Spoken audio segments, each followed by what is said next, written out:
Okay, fantastic.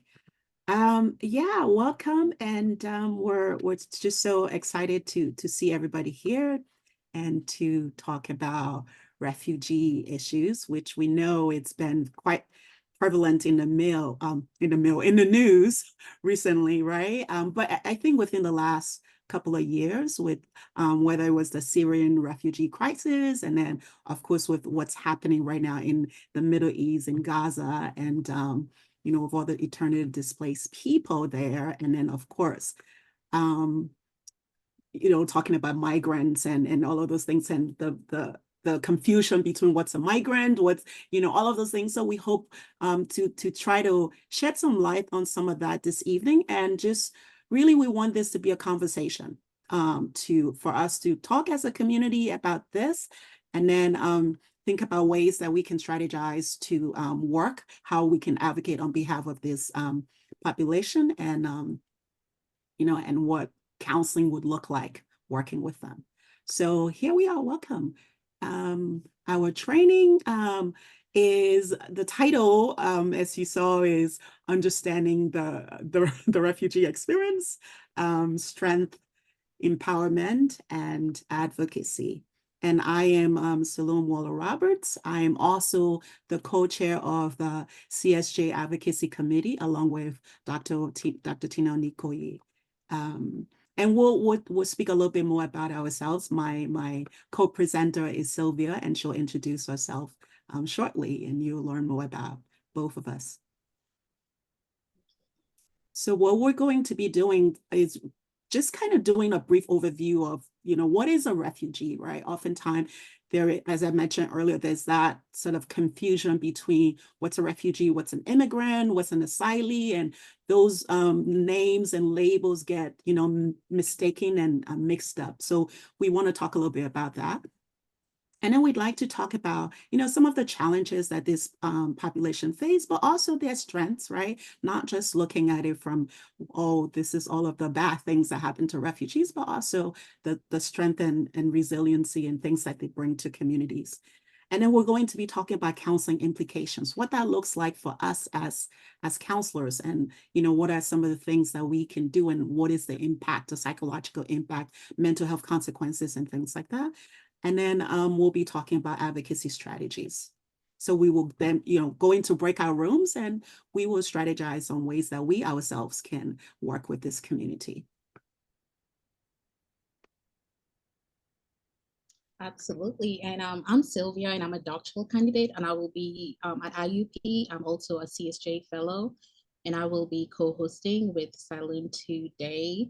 And some of the learning objectives that we hope you will get in this training would be one, to understand the rights and needs of the refugees. We hope that you will also understand what the refugee experience is like, how you'd be able to cultivate empathy and sensitivity to this population, how you would be able to promote inclusion and integration. We also hope that you'd learn how to build resilience and empowerment, and also different ways in which you would promote advocacy and support to this population.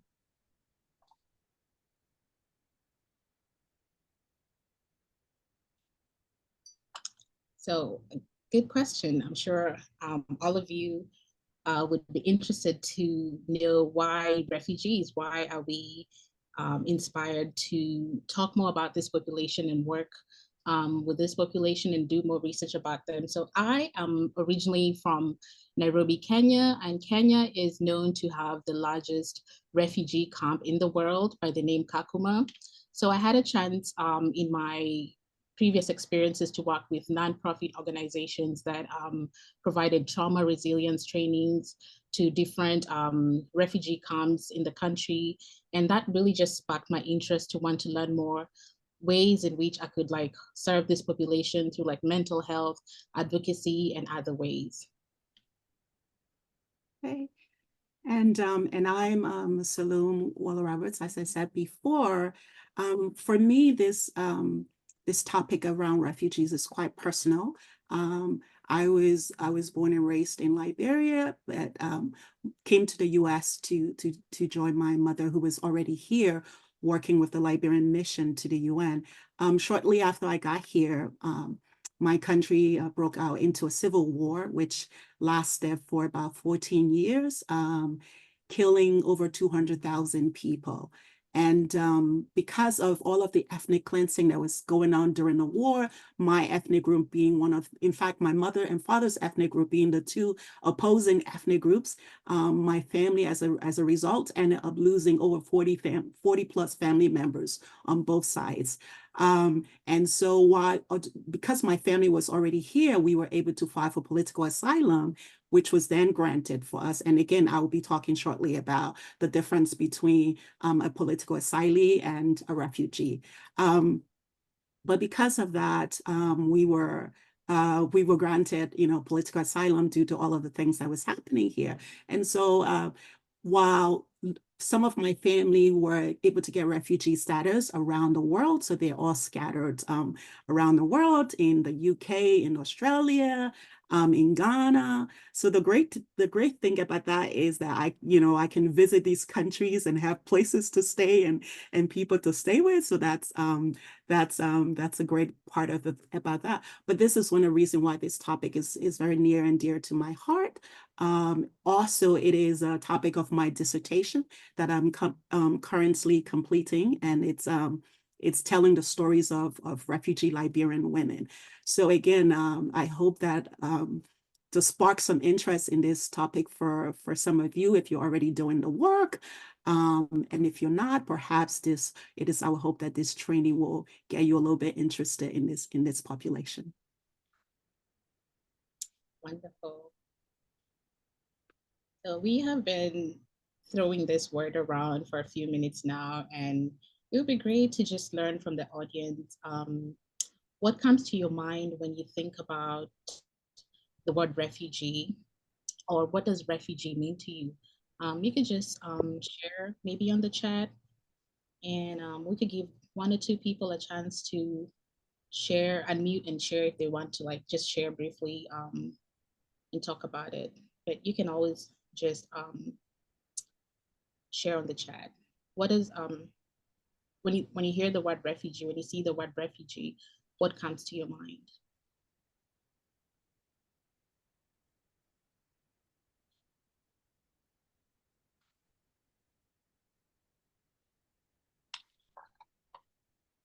Okay, good.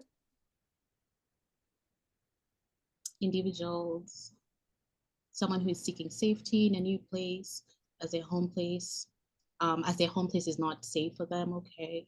Mm-hmm. Someone displaced from their home due to war, natural disaster. Okay. Okay.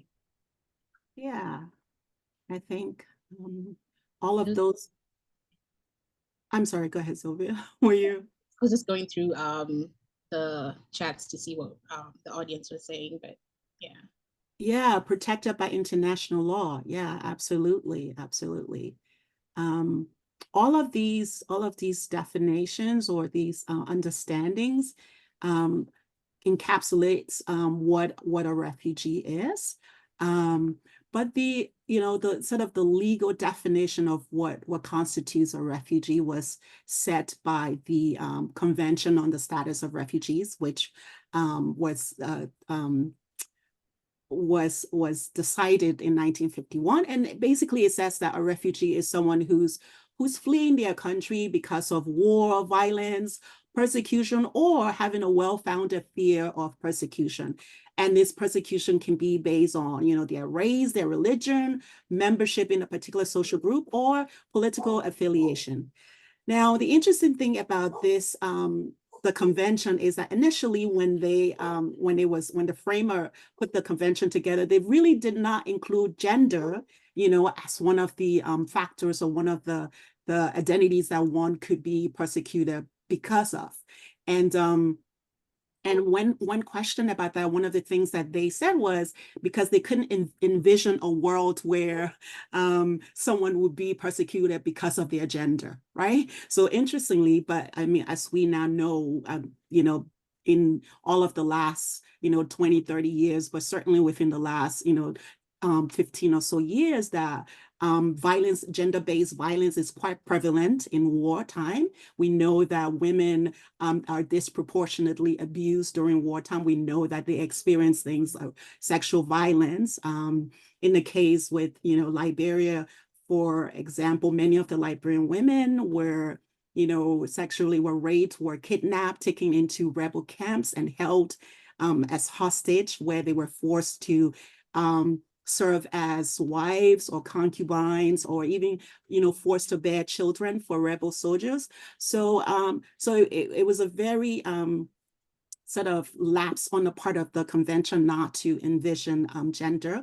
But nonetheless, that protocol was also amended to 1967 to expand and look at refugee issues, because again, when this was done, this was basically European, it was mostly men, European, thinking about, the impact of World War II and how that affected people in Europe. So that scope was very narrow, but has since been expanded as we look at, war around the world and in places like, Africa and Asia and the Middle East and all of those other countries that are not European countries. This has been, of course, extended to look at that. And the issues about gender, of course, is now coming into light, and special attentions are being paid to it, where women are now filing for political asylum due to issues of escaping FGM and things like that, things that weren't really considered before under this convention. And there are, thinking about the scope of this issue, I'll go back a little bit, Sylvia. There's about 110 million, people who are forcibly displaced worldwide. And just thinking about the scope of that, 36.4 million are refugees. And that is just an astounding number. And the other thing that is not noted here is that there's also 5.7 million Palestinians who are also under the mandate of the United Nations, 5.7 Palestinian refugees who are under UNRWA or UNRWA. And these refugees, of course, are, supposed to be protected and all of those things. Interestingly, the United States just, voted to defund or end funding for UNRWA. And so that's an interesting, political move about that. But right, so that's the sort of looking at the current scope of refugee around the world. So in thinking about, the differences between a refugee and asylee, as I mentioned to you earlier, the two are very similar. The only difference is that whereas a refugee is sort of granted a status before they enter a country, so they are given that refugee status before they come into the country. An asylee is someone who's actually seeking that status and will have to prove that they are essentially a refugee. They have to prove that they are escaping prosecution. They have to prove that these prosecutions are based on their race and, membership in a group, religion, all of the different categories that refugees have to prove. They also have to experience that. The only difference is that an asylee may already be in the country where they're seeking asylum, or they may be at the port of entry. So you see a lot of the stuff on the news about people at the borders seeking political asylum or seeking asylum. That is the difference really between a refugee and an asylee. And then of course with an immigrant, the difference is that this is someone who voluntarily choose to move to a country. They're not being forced to flee. They are deciding to do so. And there's a difference in choice of voluntary migration and forced migration, right? So although there are several similar acculturation issues, but the trauma and the counseling implications are often different. Feel free to pause any question in the chat as we proceed if you have any. Yeah, you're welcome to comment. If you have questions or you're feeling it or whatever, please feel free to do so. So just to kind of give you a snapshot of, refugees in the US. So since 1980, when the US passed the Refugees Act, over 3.1 million refugees have the U.S. has admitted. So the U.S. has been really good in the past on refugee issues, and have been at the forefront of admitting refugees. But that status has been dwindling in the last, few years. Maybe we will say within the last 15 or so years, that numbers continue to go down. The way it works is that the president, each administration and the president sets the ceiling for how much, how many refugees will be admitted into a country. So we often think about refugees stance as just kind of a general US policy, but it differs according to which president is in power. So the current administration, of course, has its standard or its ceiling, which was the previous administration, which was the Trump administration, had brought down the number to all the way to 15,000 refugees admitted. When the Biden administration came in, they increased the ceiling to 62,000, and then pledged to increase the ceiling again to 125,000. But as you will see in the next on the next slide, that they have not met that number. So as you can see, looking at this number back in the 80s, again, the US was doing really great, admitting, like pledging and then admitting, over 200,000 people. And of course, this was at the height of the Cuban crisis, and of course, bringing in a lot of Cuban immigrants or Cuban refugees. And then also, this was also on the tail end of, Vietnamese and so-called boat people that were admitted into the US and all of that. So the numbers were pretty high then. But as you look at the trajectory, you look here and you see, looking at looking at even 2022, you can see the numbers goes all the way down to, around 20,000. So imagine we came from 240,000 people being admitted to now around just 20,000. And then currently, even though the projection or the number hoped for is 125,000 that the Biden administration has pledged, but as you can see, they're nowhere close to that. And we're already in fiscal year 2020, 2024, and that number is still sort of down right now at 20,000. So there's a long way to go.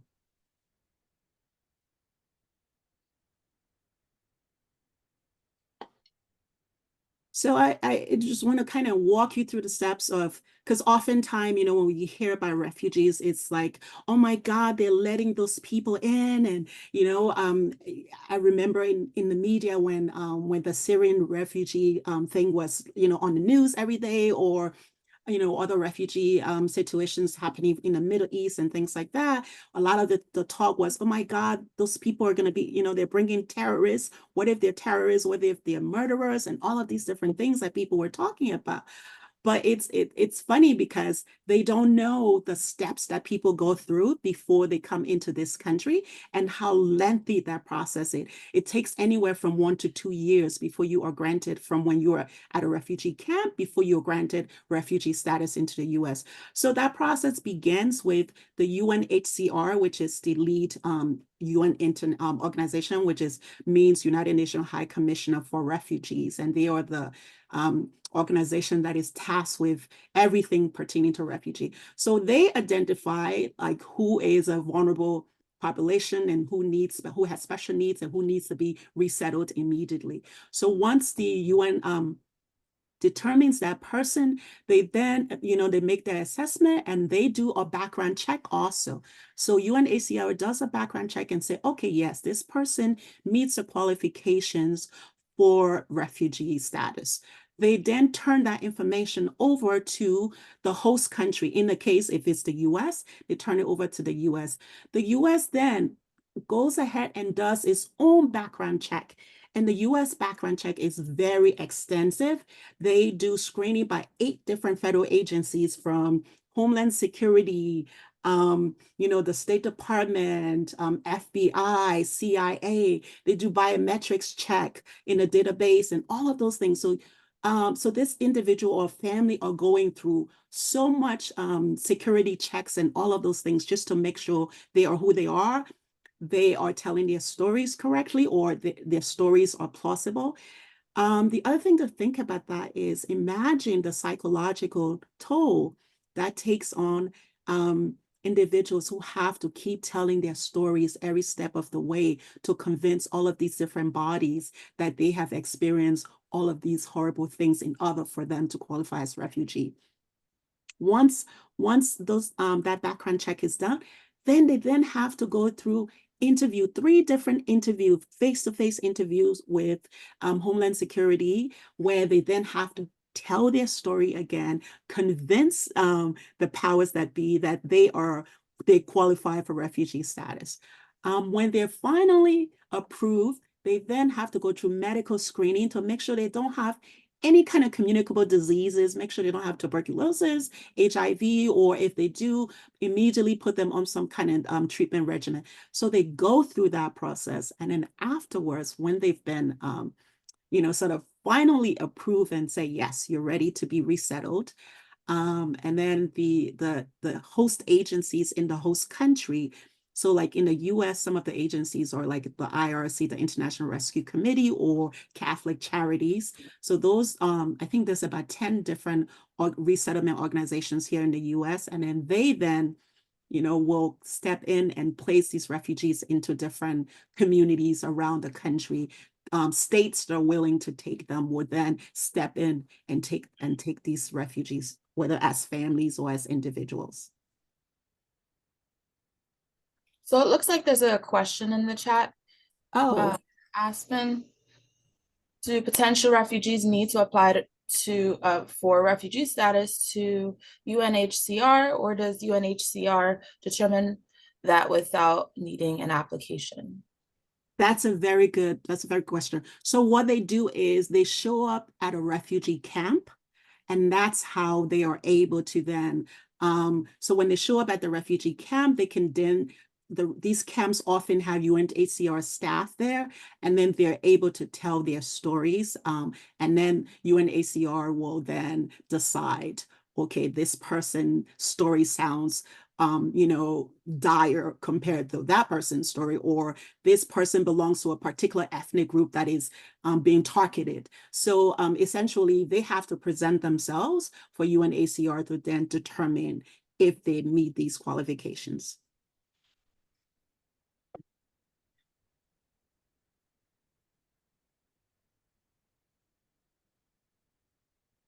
Great. So we have had, a little bit about who refugees are, who is an asylee, and how the process is like for them to go through the processing with UNHCR before they are accepted in a country.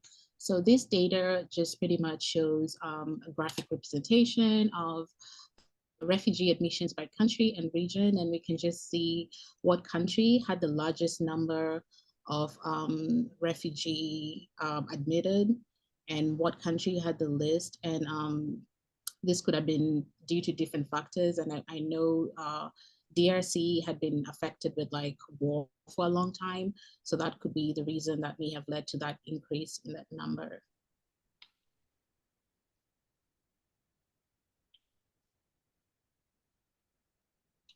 I'm sorry, I have a quick. So you're saying refugees, if you go back to the last slide, these are refugees who were admitted into the Congo, into Syria? Oh, these were refugees that were admitted into the United States from these countries. Yeah, sorry. These are the countries that they're from. These are the countries that they're from, and they were admitted to the United States. So this data shows what country was admitted to the United States and how many of them came in. So And that's in the past year? Yes. This is the recent data, yes. This is a 2021 data. The 2022, of course, the most recent data, which hasn't been compiled, but you will probably see the number, the countries will be different. The DRC still leads, but you will see more people coming from the Middle East. And even though we have a vast number of refugees in, like, say, Palestine and all, and in all of those countries, they still remain internally displaced. They are not, crossing borders to come into other countries and things like that. So that's why you don't see a high number. It still continues to be the DRC, and then Syria and Afghanistan. Those are the countries that are people who are receiving the most refugee status here in the US. Okay, so a little bit more on the data. This graph pretty much shows how data has impressively changed from 2021 to 2023 fiscal year. In the first 8 months of 2023 fiscal year, we can see that 43% of admitted refugees were from Africa, 28% were from the Middle East and South Asia, 13% were from East Asia, and 11% from Latin America and the Caribbean, and 4% from Europe and Central Asia, and then DRC. So these numbers keep changing, and they the data keeps being updated as it goes, and with different circumstances and different things happening, the statistics always change. So we can see that during one fiscal year, one continent could have a high number, and then in the coming years, or with different occurrences, the data could change, and you could have a different continent have a higher, bigger number.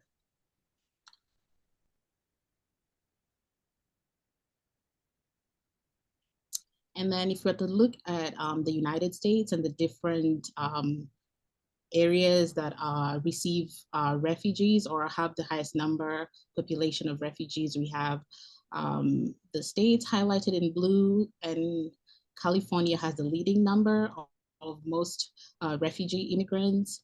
And then we have the least number as Georgia, and that's data, the most recent data as of 2021. And like Siloam has just shared, like these numbers could change with everything that's been happening, and different refugees being sent to different states and different places. The numbers are bound to change, but as we can see, California seems to be drawing most of them, and most of them seem to settle in that state. Not sure, just a reflection. Maybe, the audience, if you think about like what could be the reasons that would draw these refugees to certain states and not others, because looking at this map, we can see the states who completely do not have any data as far as like refugees. So maybe any thoughts on that? Maybe why California leads?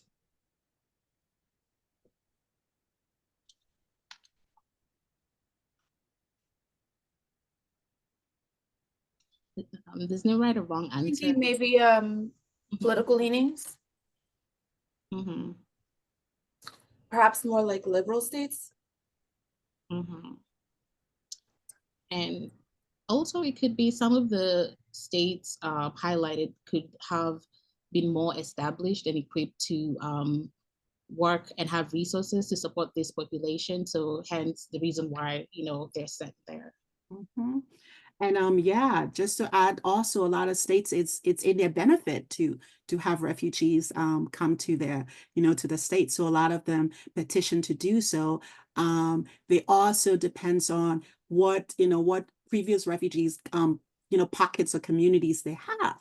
But statistically, the research shows that those states that do admit refugees tend to see a high economic gain, right? So contrary to the belief that refugees or, asylees, but primarily refugees are like a drain on the system, it's actually the opposite, right? For example, like the Institute of New Economic, Thinking has done a lot of research on that, and they show like those communities in those states where refugees have resettled, oftentimes, their economic power is exponentially, doubled or so for their benefits. Even if you look at places like Miami, example, for where a huge Cuban population, as you can see, they have integrated into their community, established businesses and things like that. Or if you look at places like Philadelphia, for example, where there's a huge Liberian population, they've completely taken over. There's a strip of in Philadelphia called Woodland Avenue where they have like businesses and things like that. So because of that, a lot of states, it's in their best interest, and they often will petition to have refugees come to their country, which sometimes have to do with their political leanings, but oftentimes has nothing, really to do with it.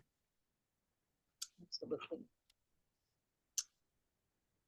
So the previous data we saw was from 2021, and what we have here is the most current, which is the most current one, 2022, and pretty much just shows how the numbers have changed. And just looking at it, but we're focusing on refugees in the US. Maybe a question to pose to the audience is, who can guess the top country to host refugees in the world?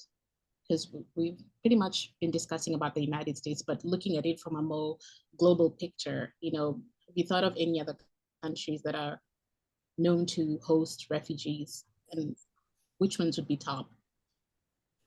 Maybe the United Kingdom. Mm-hmm. Any other thoughts, guesses? Okay.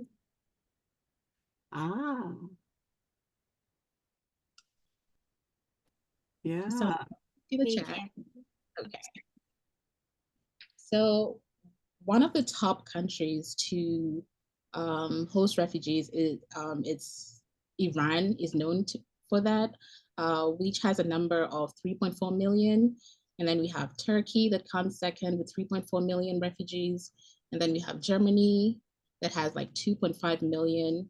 And then Colombia, 2.5. And then Pakistan, 2.1 million. So when you look at the global picture, we have these other countries as well who contribute, as being hosts for refugees, and not just the United States. Yeah. And I think a lot of that also is thinking about is geographic location. Like those places are also very close to where conflicts are often happening, right? So, for a lot of the people coming to like those European countries who are coming from, whether they're coming from Africa or they're coming from the Middle East, it's easier to just kind of, make the stop. And now, of course, for Latin America, countries like Colombia, it's closer as opposed to, it takes a while for refugees to make their way to the US, unless they're purposefully brought here. So those are some of the reasons why those countries, I will argue that those countries have such large numbers, and maybe they're a little bit more welcoming. Who knows?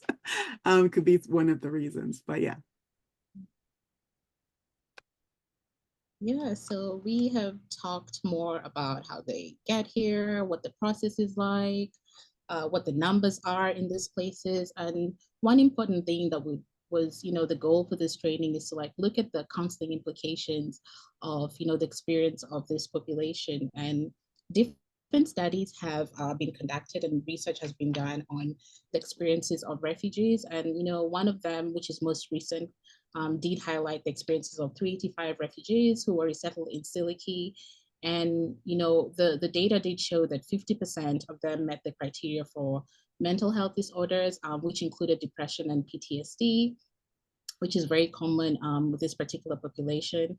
And then a different study that stood out as well was one that was particularly focusing on refugee women, and it did identify a huge gap in research as far as like looking at the refugee population at large. And this particular research actually pointed out that women actually experience the most trauma during the refugee experience, and this is due to being exposed to PTSD and stress during the pre-migration phase. So a lot of the women were impacted highly during and are impacted highly during like the refugee migration. So those are just some of the research that's out there currently as far as like how are refugees impacted mentally during the resettlement and their moving process. Yeah.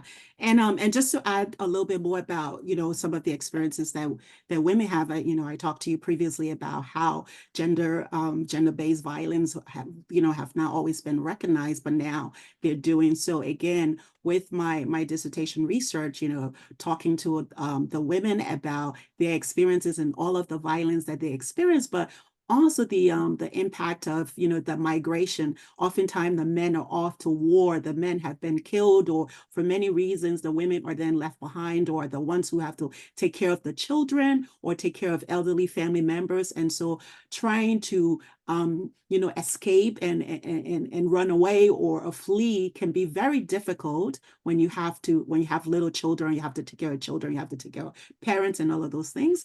And so because of that, they're often the ones who are left behind, they're often the ones who are captured and all of those things. So they have, a lot of implications and for them.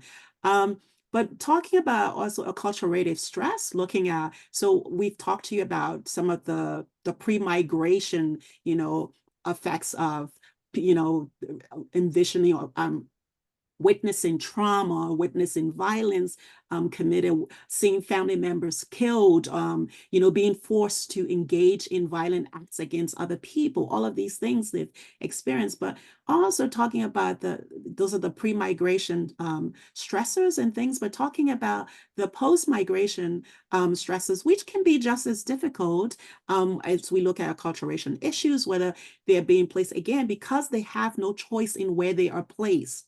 That's the other thing that's very important to know. Refugees cannot have a say-so in where they want to go. You can't say, oh, I want to go to Sweden because, they have great resources and all of those things. You go where they place you. And if you don't go, then you get stuck in a refugee camp, right? So they'll go wherever.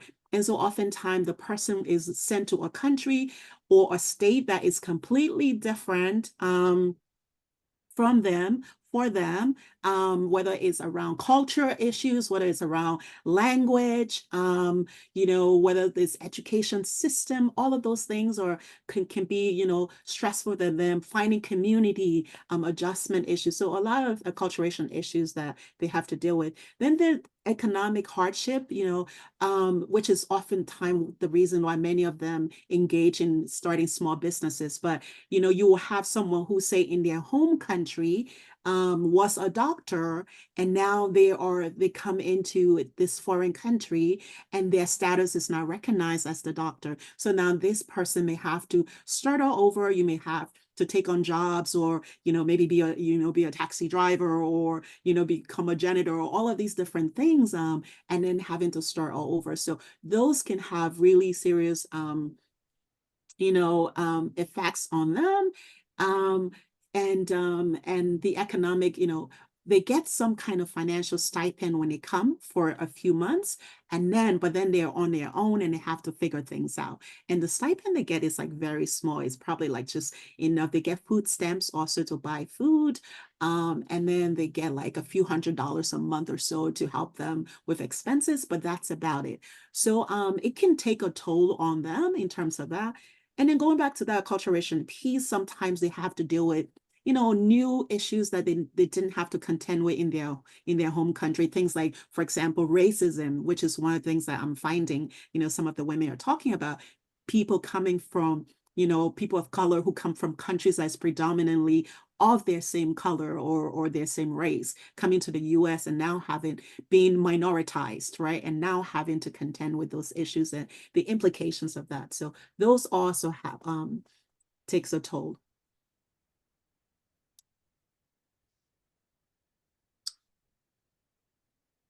Great. So we have talked a lot about their experiences, and it would be great to just hear out, from a host's mouth. And, we found this great artist who was South Sudanese, who had, just a great outlook of just what the experience is like. And we would like to share that with you. And you're open to share your reflections as the video continues or towards the end. So hi, I'm from South Sudan. Yes, I know. You've all probably heard of the country. So that's my motherland. And because of civil war, I've got brothers and sisters staying in every part, all over continents. I've got others in Australia, others in Canada, Ethiopia, Uganda, and thanks to the United Nations and the Kenyan government, I'm living with others in Kakum. Our negative stories have been told in every part, all over the world. And whenever we think it's coming to an end, that's when it starts. The other day, I tried calling mom to ask her how everybody is doing back at home. She picked up, but she seems to have been in a hurry. Because when I tried talking to her, all I could hear was, son, son, son. And before she hung up, I heard gunshots. At this time, I knew a child somewhere has become an orphan. Someone's father has become a victim of death. A woman has been turned into a widow. A massacre had taken place. This was 15th December 2013. A year that made me believe death really exists. And this got me asking my father, Dad, what has always been your dream in this country? He took me by the hands, looked into my eyes and started shedding tears and says, son, I've never had a dream because I've never slept. How do you expect me to sleep when all I've been doing is running in the bushes, protecting you guys from flying bullets? So how do you expect me to sleep? And whenever I close my eyes, I'm being woken up by sounds of innocent women, children, men crying for their lives. How do you expect me to sleep when the floor I'm supposed to sleep on is full of blood?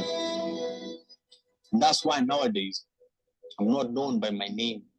I'm known as a refugee. I've always wanted to be a journalist.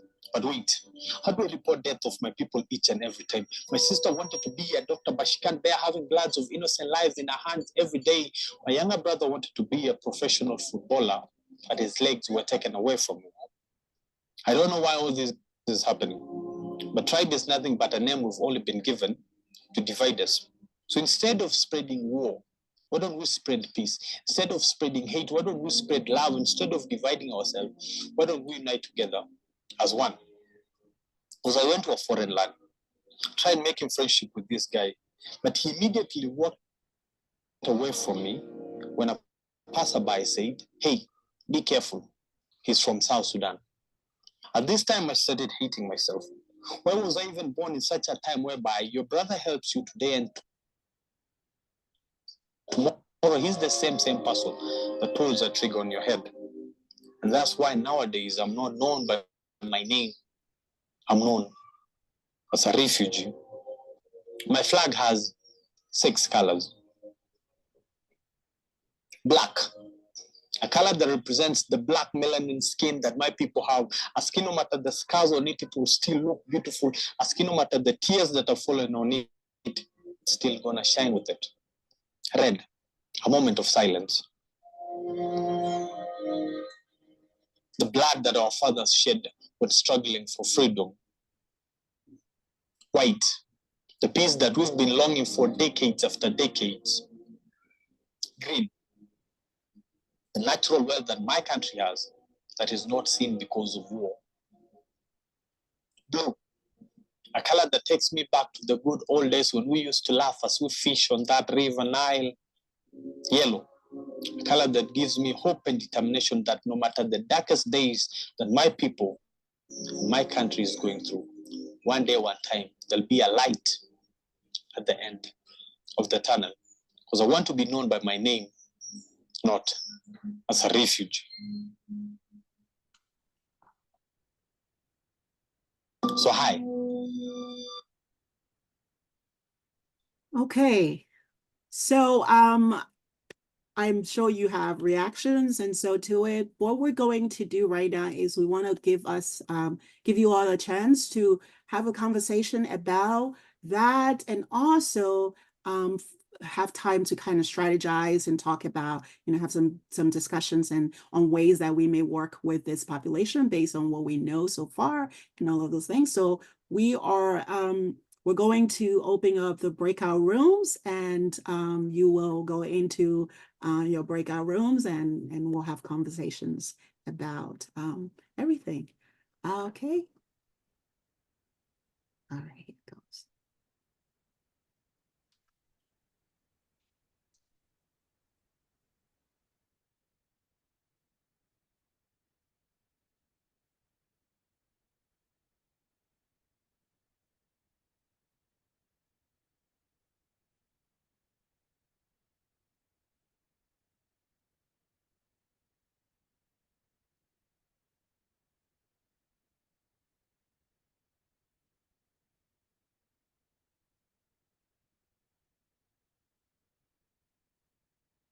Oh,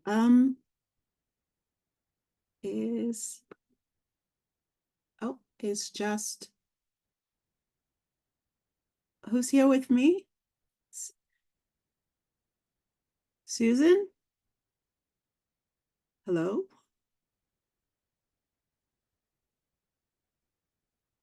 Hello?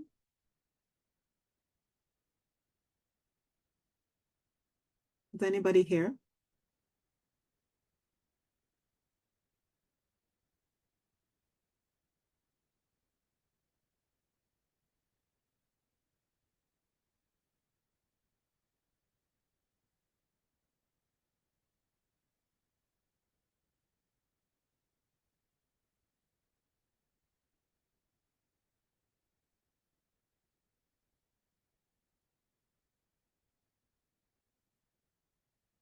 Susan, are you there?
All right, we're back in the main room, right? Yes? Okay, good. I close all of the rooms, so everybody should be here in another minute or so.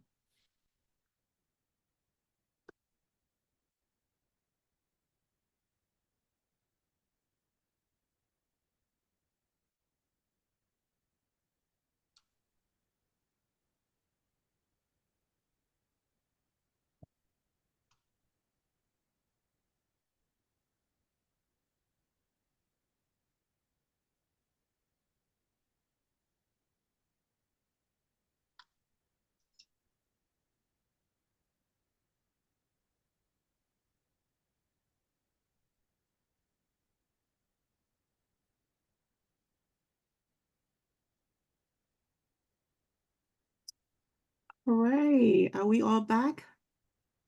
And let's see. Okay. So, yeah, there's still people coming in. All right, let's wait for everybody. So let's spend a few minutes kind of just talking about some of the things that we were discussing in our room and what are some of the strategies that we came up with in terms of how do we advocate, or what are some of the things that we can do to work with this population, and ways that we can be of support and advocate on their behalf. So let's hear from the different rooms. What were some of the things that you came up with in your rooms, or some of the things that sparked your conversations? And anybody from any of the room can go and share with the rest of us.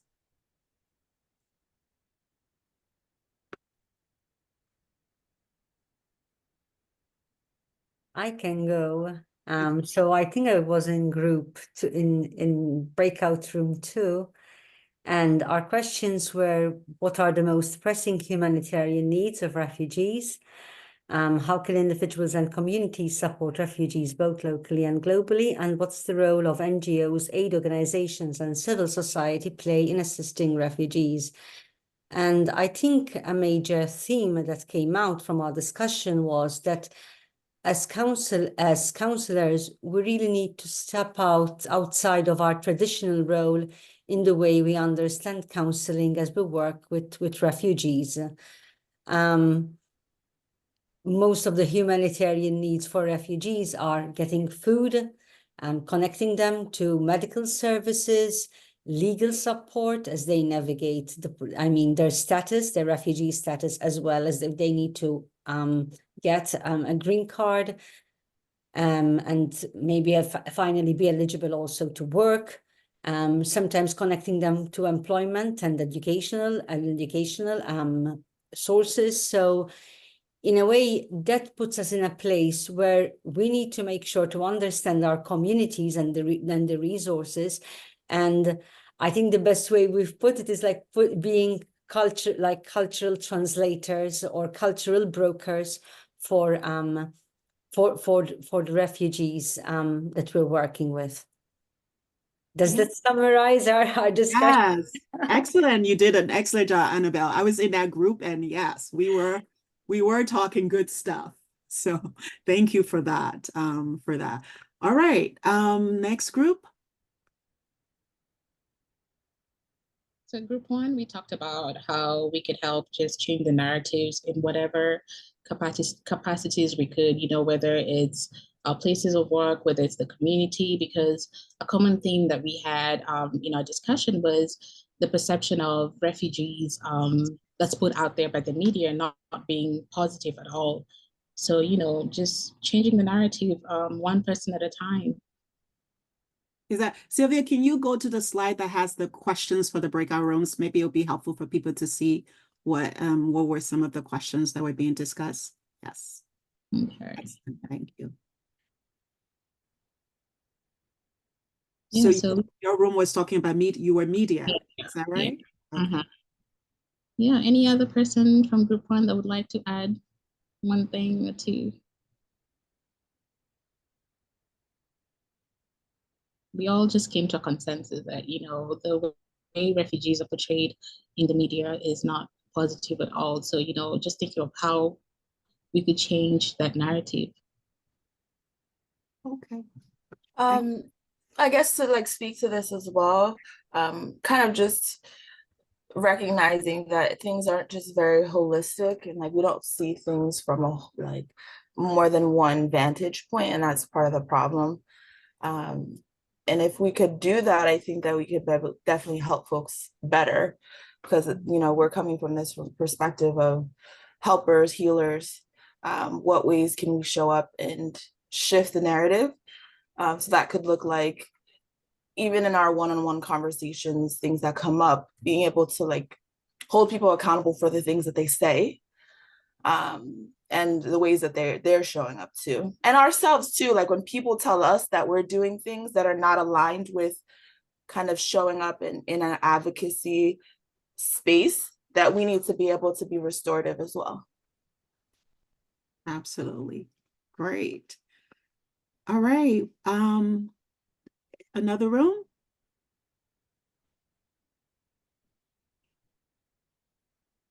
I guess we can go. So I was in a breakout room with Natisse and Lakeisha, and we both, please feel free to add. I think one thing for the first part of that's what steps can be taken just came to my head right now, but I think the root causes. So I was thinking of just like subtler colonialism. So really like kind of looking at, what are some ideologies and things that are really like prompting these humanitarian crises to occur in the first place. And I know it's like a really big task like that we ourselves can't tackle like as one person, but I think it's really important to kind of start looking at, and I'm sure we are, but like the global community kind of really looking at and paying attention to what is actually causing these, to kind of shift the blame from refugees being the problem. Mhm. Yeah, and I know like in our group we also discuss like building critical consciousness around what is happening within the refugee community here like nationally and then also like globally. But then also kind of collaborating with the community itself, so refugees themselves, to kind of just see like get an idea of what their needs are before kind of engaging in like the community care and kind of collective action there. So did I summarize that pretty well? I feel like I missed a couple of points. Natisse and Lakeisha. I think you summed it up pretty well.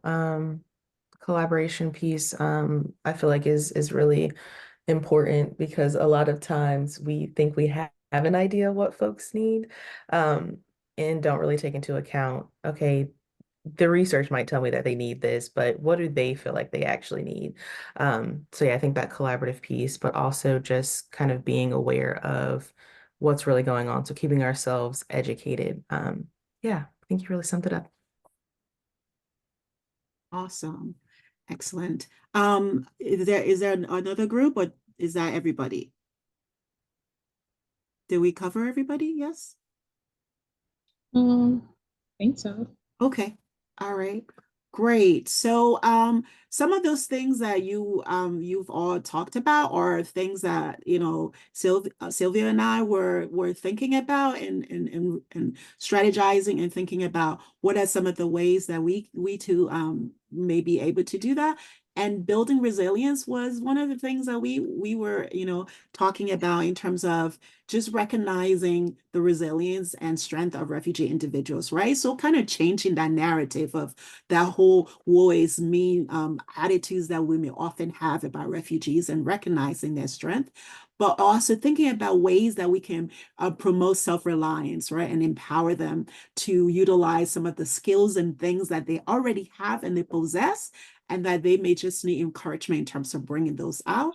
And then again, what we talked about in our group is identifying resources within the community that you can connect them with, so that they are not the ones searching for these resources, but that it's already there, and we're able to provide that for them.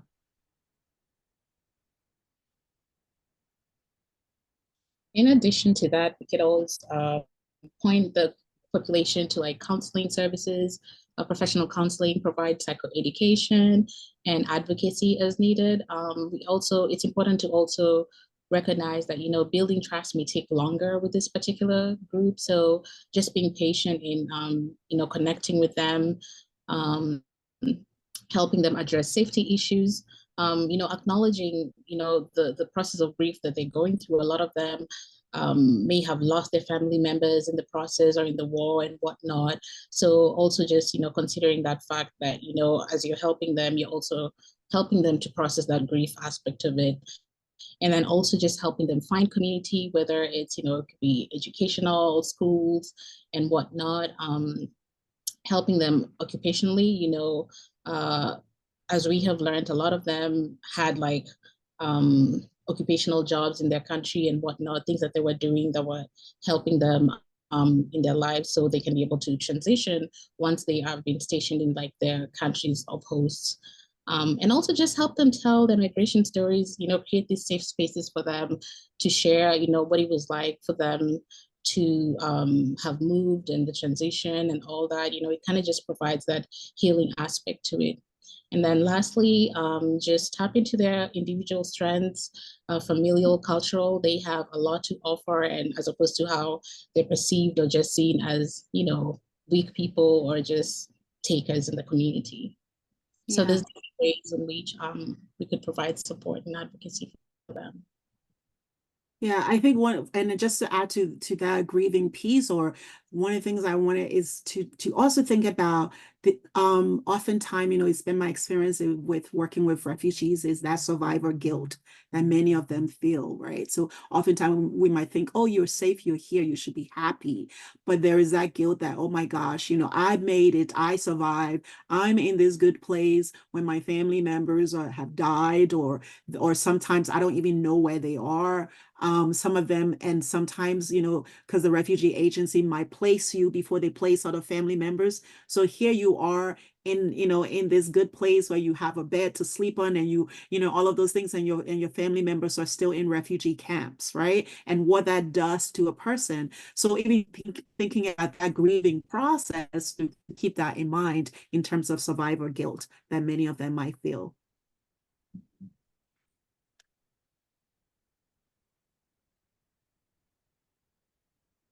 Oh, I see a question here. It says, if anyone else has run into refugees from cultures that view counselors as experts, and how to honor that while also building empowerment. Yeah, that's a really great questions. They might, and I've been in situations where I've been called doctor, right? It's like doctor, and they look to you with authority, and you can honor and respect that because they respect that, and they're giving you that respect and that honor.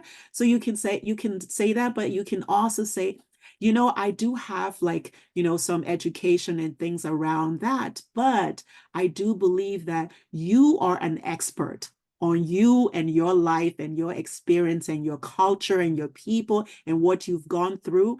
And that is what is important here. So I'm here to work with you, and I will share some of my knowledge, but I also want to respect and honor the knowledge that you have. And I think that way it becomes like a collaborative, exchange where you're not just the expert. So going on to, talk about advocacy and support, we want to, understand the role that advocacy is very strong, right? And if you think about it, think about what's been happening, in Gaza and all of those things, like, although the wheel has been moving very slowly, but the wheel has been moving because we've been making noise, right? People have been making noise. Otherwise, some of the things that have been happening would not have been happening. So advocacy can be really important, whether at the local level, the national level, or international level. And then also just kind of thinking about how I might be of support to, refugee organizations. Maybe I can volunteer initiatives. In our group, we were talking about how, people may serve as cultural brokers. So you may serve as a cultural broker where, you may be able to volunteer to, say, accompany new refugee families to schools where they may be able to, the whole idea of taking your kid to register for school and all of those things and meeting can be really, for someone who is not used to that, that can be very overwhelming. So how can we think about ways that we can, taking them to the supermarket? It can be, all of those things are different, different ways that we can, so thinking about how we may be of service to this population. And then again, identifying resources and network for providing assistance.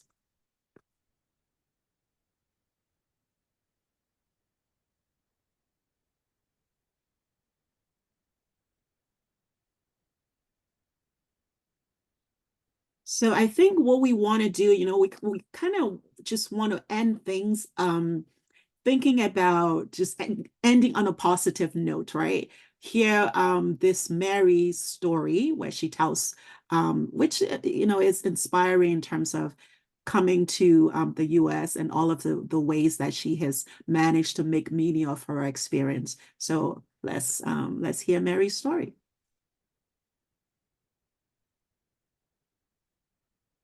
I thought this time I would just jump into these trenches and everything will be okay, but everything is different. The water smells strange, and because dead bodies are literally floating upstream. This time we had to leave. My memories of South Sudan as a child, they're beautiful. Sweet memories of family, of love. When our village was attacked, we lost family members and my friends that we used to play together, and you have to leave. We started walking from one village to the other to find safety, but every community also saw us as a threat. I remember when we first came to Kenya, these huge white trucks with UNHCR on the logo, and we're like, oh, this is the good guys, the bad guys. And my mother is like, I think help has come.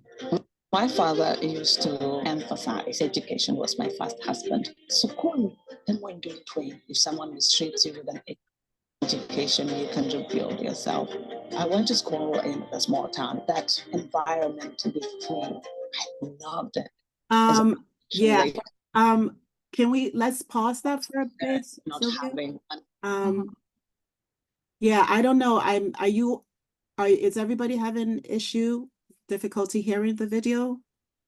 And I'm seeing that. Yes, it looks like we're having some challenges. Yeah. Sylvia, let me try sharing it and see straight from YouTube and see what happens. Okay.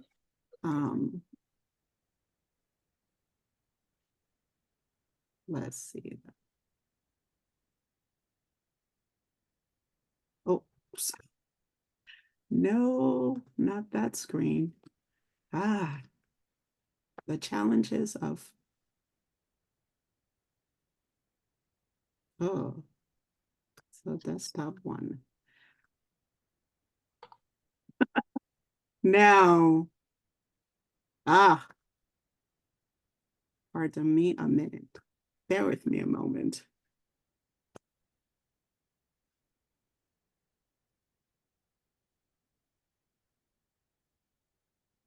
Trenches and everything will be okay, but everything is different. The water. You hear that? Or are you able to hear that? Yes. Okay, but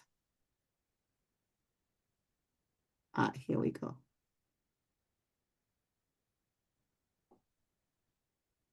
Smells strange, in because dead bodies are literally floating upstream. This time we had to leave. My memories of South Sudan as a child, they're beautiful. Sweet memories of family, of love. When our village was attacked, we lost family members and my friends that we used to play together, and you have to leave. We started walking from one village to the other to find safety, but every community also saw us as a threat. I remember when we first came to Kenya, these huge white trucks with UNHCR on the cover. Are these the good guys or the bad guys? I think help has come. My father used to emphasize education was my first husband. So cool. And when doing 20, if someone mistreats you with an education, you can rebuild yourself. I went to school in a small town. That environment to be free, loved it. As I transitioned later to loss of parents and not having money, I was heartbroken. No one could afford my schooling. Crawl back through the window and pretend like I was a part of the class. My education was being disrupted, but it came to a point where the school just got tired of me and just allowed me to be in school, and I was able to graduate. Hello, I want to take you into the theater building. I want you to meet PLC Only Theater, which is a space for people of color. I love to tell stories. Theater is something that my mom taught me. It's the idea of being and being seen. So I'm currently doing theater, international relations. My dad taught me diplomacy is really important, and race and ethnic study. For me to come to college, it took me 4 years trying to apply for scholarships. I gave it my all. It was a program in Rwanda that would prepare me for college. I said yes. I had to study day and night. I was afraid of failing and I was afraid of going back to the camp at the same time. And I finally got admitted to St. Olaf College. Like, you're going to America. I'm like, okay, I don't know what state I am going to. Minnesota. I was so excited. Apparently, they announced it to the whole community. The daughter of Makinde Malaf has made it to college. Coming to the US, I was really afraid that I wasn't going to get a community. Coming from a huge family, being alone, my host mom picked me up from the airport and was like, is it okay if you stay at my house? You can use the other room. My own personal bedroom? Yes. Already got the jacket on. These families have been really great for me as a refugee student coming to the United States, feeling integrated to the culture and having literally a sense of belonging.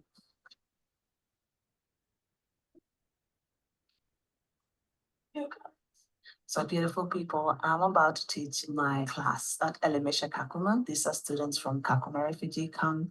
I'm not in my time.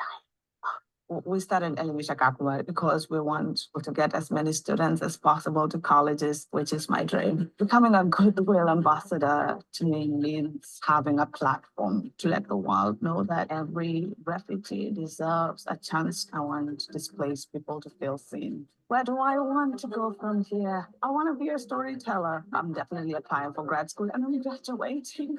I wish my mother and my dad was alive today to see that I actually married my education and that I'm graduating. I want people to invest in people like me to make people graduate and feel seen.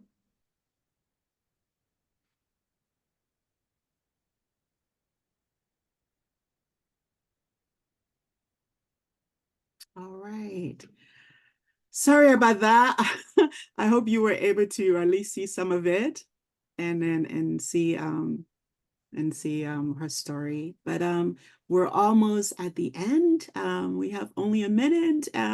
If anybody have a quick question or anything or comment or so, please do so. I am going to post here the link for people, for your participation. CEs are available to you. So if you put in your, because you didn't have to register for this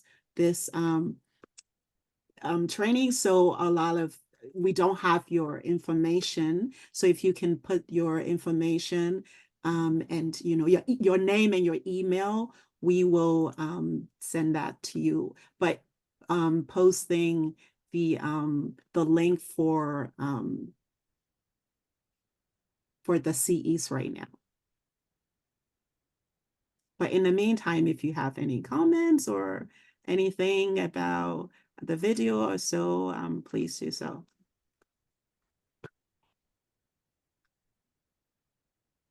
I'm sorry. I'm sorry. Yeah. Sasha Nati said it was great. Keisha loved the information, the presentation. Yeah, Stravia loved, thank you all for coming. Thank you for attending. Thank you all for coming, and I'm hoping this will spark this is just to pique your interest and give you a little bit of background information on this. We have, if you also put your emails here, we have a resource list, a refugee resource list that we can send to you that has like all of those different aspects, whether it's education, legal, all the different facets of refugee life, and we can send that to you in case you want to continue exploring this topic. So please do so. Please feel free to put your email here, and we will send that out to you. but we want to thank you for coming, and yeah, Yeah, that's and thank you all. for your active participation as well. And Yeah, good night. thank you so much, and have a good night.